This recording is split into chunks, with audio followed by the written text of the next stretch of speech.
आपण मैंने देखी पार्थिबे कि मो पछपट अच्छी दुनियार सबुठारु बड़ एवं सबुठारु पुराना बरगछ पाखापाखि 270 वर्ष पुराना बरगछ।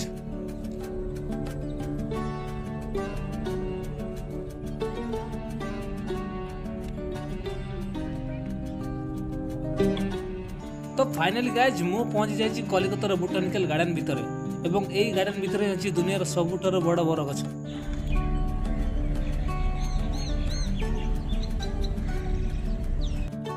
1787 मसीह ईस्ट इंडिया कंपनी द्वारा निर्मित यह गार्डन टी 273 एकर जमीन निर्माण होती। गार्डन भितर पखापाखि 12,000 प्रकार गछ सब अच्छी जोटा कि आप देखी नथिबे।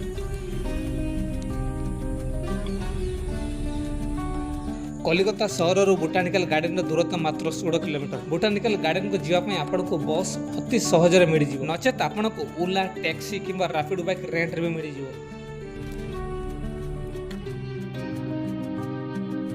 गार्डन रो मेन गेट पाखरु आपन को पाखापाखि 2 किलोमीटर चलने पड़ता है। गचर असुरक्षित दृष्टि को देखी गचर चारिपटे बैरिकेड करा जायछि, केवल आपन बैरिकेड बाहर ही देखि परिबे।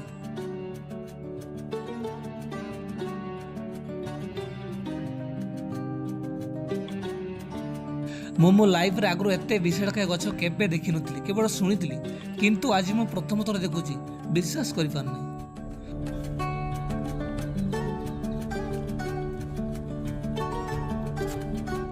आपण मैंने देखिपे मु पछपट अच्छी दुनियार सबुठारु बड़ एवं सबुठारु पुराना बरगछ पाखापाखि 270 वर्ष पुराना बरगछ।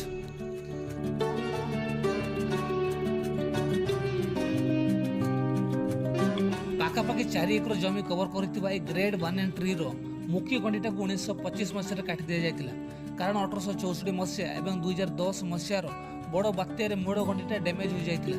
केवल ता चेर ही अच्छी, पाखापाखि 4000 खंड हम ता चेर। गछर विशालकाय रूप देखी Guinness book of world record मध्ये शामिल करा जायछि।